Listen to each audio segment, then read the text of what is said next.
অসমৰ মাজেৰে বৈ যোৱা ব্ৰহ্মপুত্ৰ নদীৰ উত্তৰ পাৰত হিমালয়ৰ পাদদেশত এক বৃহৎ অঞ্চলৰ উত্তপ্ত পৰিস্থিতিয়ে কেইবছৰমান আগত ভাৰতৰ সংবাদ মাধ্যমত শিৰোনামা দখল কৰি আছিল।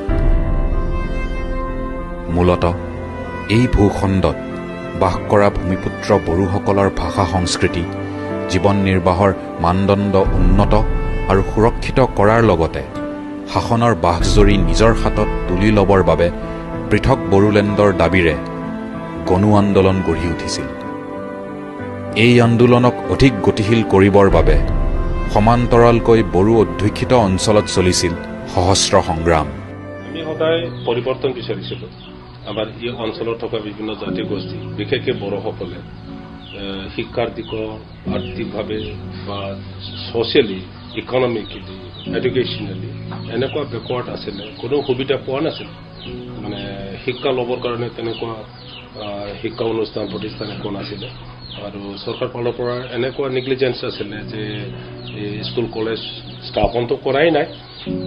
ইয়াৰ কাৰণে আমি বিচাৰিছিলোঁ যে যিকোনো প্ৰকাৰে এই অঞ্চলটো লৈ পেলাই হিমালয়ৰ যিটো foothills and then northern bank of Brahmaputra, য'ত ট্ৰাইবেল বা বড়োসকলে বসবাস কৰিছে, সেই অঞ্চলটো এটা ছেপাৰেট পলিটিকেল এণ্টিটি দিয়াৰ পিছত ইয়াত থকা বেকৱাৰ্ড কমিউনিটিক আমি ডেভেলপ কৰিম। গতিকে BTC যেতিয়া গঠন হ'ল আৰু সেই BTC গঠন হোৱাৰ পিছত যিটো ইয়াত 6th Schedule provision of Indian constitution ইয়াৰ দ্বাৰা দি মানে এডমিনিষ্টাৰ কৰা হ'ব, সেইটো হোৱাৰ পিছত আমি এটা সপোন দেখিলোঁ যে সঁচাসঁচিকৈ আমি এই অঞ্চলত থকা জাতি গোষ্ঠী সিহঁতৰ ভাষা, সাহিত্য, সংস্কৃতি উন্নয়নৰ কাম কৰিব পাৰিম। 2003 চনৰ 6 ডিচেম্বৰত হাগ্ৰামা মহিলাৰীৰ নেতৃত্বত প্ৰায় 2623 জন BLTৰ কেডাৰে কোকৰাঝাৰৰ খেলপথাৰত অস্ত্ৰ সম্বৰণ কৰি শান্তিৰ পাৰ উৰুৱায়।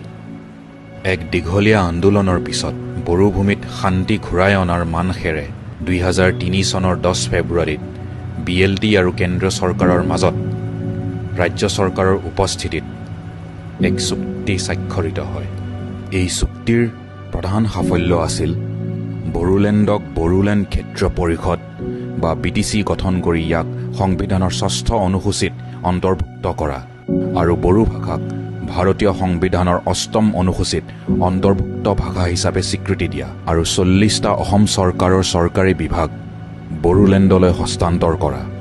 আমাক গ্ৰহণ নকৰে তেনেকৈ ভাৱ আছে যে আমি মেইনষ্ট্ৰীম নহওঁ। গতিকে সেই গোটেইবিলাক মানে কিবাটো এই একৰ্ডটোৱে আনিলে। গতিকে মেইনলেণ্ড যিটো অসম বা ইণ্ডিয়া বুলি কোৱা যায়, আমি সদায় নিজকে বেলেগ বুলি ভাবিছোঁ। গতিকে চাইক'লজিকেল ছাইডৰ হওক বা বিভিন্ন ক্ষেত্ৰতে হওক, এইটো আকৌ অসমক শক্তিশালী কৰাৰ সহায় কৰিছে। 10 ফেব্ৰুৱাৰী ইজ এ টাৰ্ণিং পইণ্ট আমাৰ কাৰণে, বিশেষকৈ উত্তৰ অঞ্চলত যিসকলে ভূটানৰ পাদদেশ বসবাস কৰি আছে, কেৱল বড়ো বুলি নকওঁ, এণ্টায়াৰ এৰিয়া। গতিকে এইটো হৈছিলে টাৰ্ণিং পইণ্ট। গতিকে তাৰ পৰা আৰম্ভ হৈছিলে journey towards better future. Hagrama Mohilary ডাঙৰীয়াই যিটো BTCৰ নৰ্মেল বাজেট, ষ্টেট গভৰ্ণমেণ্ট আৰু চেণ্ট্ৰেল গভৰ্ণমেণ্টৰ যিটো নৰ্মেল বাজেট, সেই বাজেটৰ বাহিৰলৈ গৈ হাগ্ৰামা মহিলাৰী ডাঙৰীয়াই ডেভেলপমেণ্টৰ কাৰণে এভৰি ইয়াৰ তেওঁ অধিক ধন কেন্দ্ৰীয় চৰকাৰৰ পৰা পেকেজ হিচাপে আনিবলৈ সক্ষম হৈছিল। আগতে যাব নোৱাৰা ঠাইত আগতে এটাও মানে পকী দলং নোহোৱা বা পকী ৰাস্তা নোহোৱা ঠাইত প্ৰায়বোৰ আমাৰ পকী ৰাস্তা হ'ল, পকী দলং হ'ল। বহুত পৰিৱৰ্তন BTC চুক্তিত বা BTC চুক্তিৰ দ্বাৰা আমাৰ যিটো উন্নয়ন, বহুতো উন্নয়ন হৈছে বা বহুতো পৰিৱৰ্তন হৈছে বুলি আমি দাঁতিকে ক'ব পাৰোঁ। ছাৰে যিমান বনাইছে না, আগত কি আছিল কোকৰাঝাৰত, চবতো ছাৰেই বনোৱা না।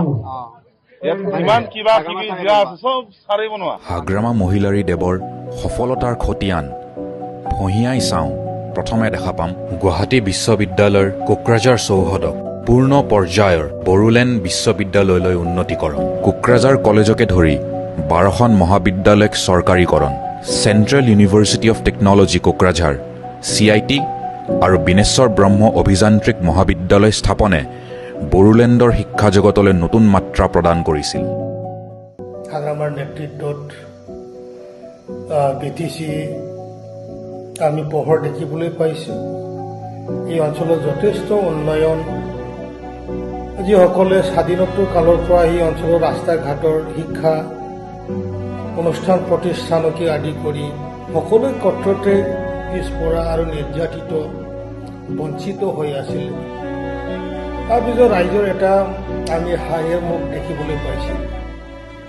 সঁচাকৈ মনত আনন্দ লাগিছিল যে আমি অন্য অঞ্চলৰ লগত আমিও মানে আগবাঢ়ি যাব পাৰোঁ সমানে সমানে, এইটো অনুভৱ হৈছিলে মোৰ। কিমান সৰু ডাঙৰ নদী আছে গোটেইখিনি মই ক'ব পাৰোঁ। মই বিভাগটো চাইছিলোঁ, প্ৰায় ভাগ আমি মানে বান্ধ নিৰ্মাণ কৰি পেলাইছোঁ। শ প্ৰজেক্ট আমি সম্পূৰ্ণ কৰিছোঁ। ইয়াৰ কাৰণে আজি কৃষকৰ লাভৱান হৈছে।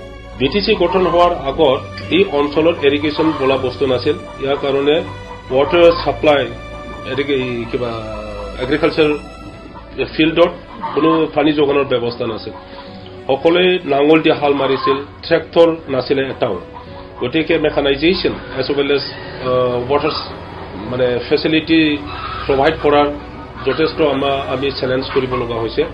এতিয়া লাহেকৈ in the 17 years we could most probably provide power tillers as well as big tractors. More than 5,000 tractors we supply to the farmers. গতিকে that mechanization process এইটো আমি ব্ৰিজ কৰিব পাৰিছোঁ অলপ হ'লেও।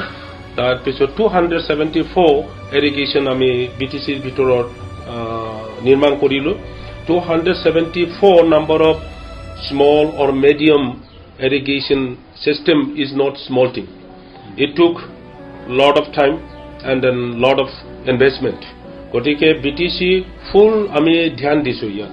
BTC চুক্তি অনুসৰি দিল্লী, কলিকতাকে ধৰি বহিৰাজ্যবিলাকত অতিথিশালা নিৰ্মাণ, বড়োলেণ্ডৰ পৰ্যটন উন্নয়নৰ বাবে মানাহ ৰাষ্ট্ৰীয় উদ্যানৰ আন্তঃগাঁথনি উন্নতিকৰণ, ভাৰত ভূটান সীমান্তৰ পৰা ভৈৰৱকুণ্ডলৈ ঘাইপথ নিৰ্মাণ।